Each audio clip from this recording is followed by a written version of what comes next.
It's been renovated some years ago, like about 5 or 6 years ago, and then obviously they've had some problems with damp. It's in a block of flats. It's an ex-council flat actually, and it's been bought out.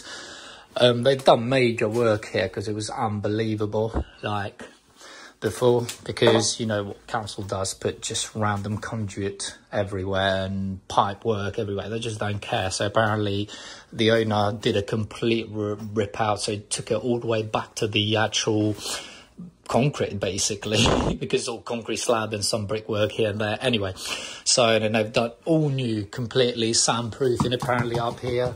So it's all been soundproofed because the neighbours above could be anybody, obviously. I don't know whether they own or not, but anyway.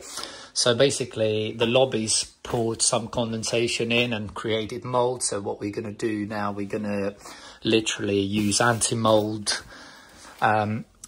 paint, and also I'm going to add some stuff to it. So we've got like basically just this side's got a massive problem, as you can see here.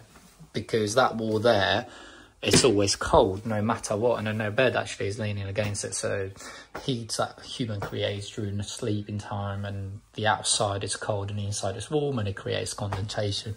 So basically lobby has no heaters, so they should really have community heaters, but obviously the council can't afford that. So because these 80% of people that live here are on low budget, whoever's bought it obviously is a different story. So they got some pretty good stuff here, so really good radiators, cast iron. So people have spent some serious money in here, but it needs really lifting up. And then you can see the light switches, they're expensive, doors are expensive, everything in here is quite expensive actually. So they've got shutters, which is very rare as well. And, you know, so, I mean, so we've covered everything, flooring, carpet, we've been told it's pretty expensive as well. So we have to literally be really careful. Some like IKEA stuff in here, I think, but anyway, it doesn't matter. I'm sure they're not going to live here forever, So we've covered everything, and I'm going to start now doing the preparation. We're going to do a little bit of rubbing down, a little bit of filler here and there wherever it's needed. Going to make sure it's all prepped before we do any painting. So this is going to take a couple of days really. I know most people say, "Oh, I'll do that in a day," but you can't do this in a day because you've got skirting. Also, you've got to wait for paint to dry as well. So you don't want to keep putting coats on top of each other to just basically paint and dry. So we want to do one coat today, possibly, and if we can, obviously, but let's see how filler gets out of and how filler dries though. Obviously we got pretty fast drying setting, so it's going to dry pretty quick. Anyway, so ideal, we want to get rid of all this mold in here, and hopefully this will never come back. Oh, I mean, this has been also slurry tanking Vandex before actually dot and dab, but because the room is actually quite small, they couldn't come forward with the stud walls. So really should have done insulation and then separate the walls really, and then you completely away from the main lobby wall. But hopefully with the stuff that we're going to add on it, they don't have these problems that we see here. Okay, so let's get going then. We're going to stop here and I'll show you the next stages. Probably will be on time lapse, so we'll see you on the other bit. Look, basically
so we've done the feeling now and the rub down. It's all finished, ready for stage 2.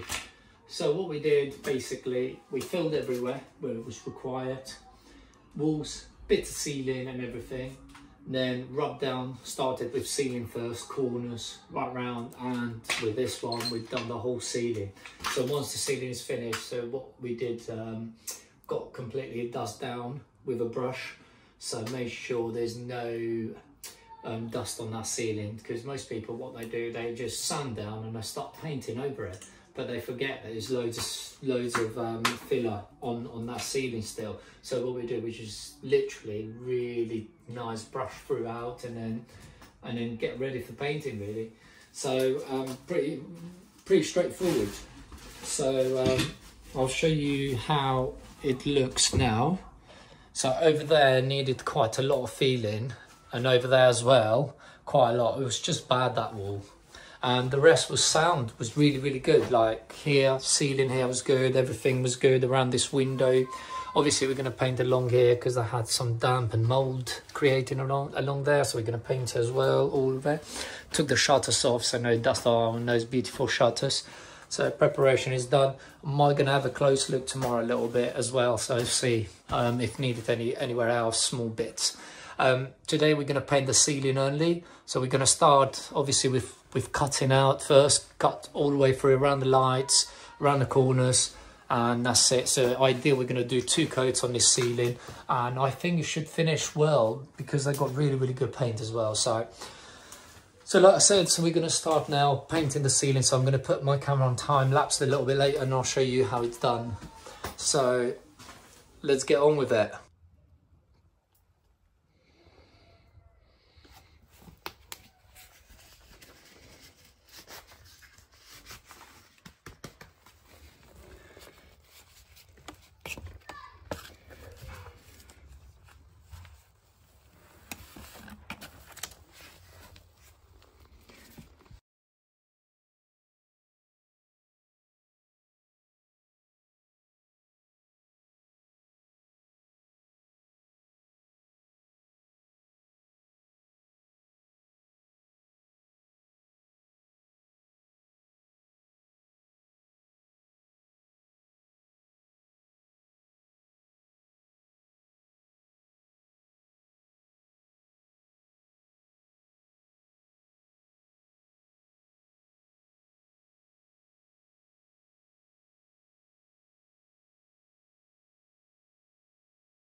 Right, there you have it, guys. So we finished now the painting. It's all completed. It's had 3 coats on the ceilings, 3 coats on the walls, 2 coats on woodwork. So it's all done. Look, looks smart, clean, fresh. Yeah, all done. Maybe a touching up here and there, but not much. So literally. So it's ready to use. They can use the bedroom now as they normally would. There you go. There you have it. Quick and easy turn over.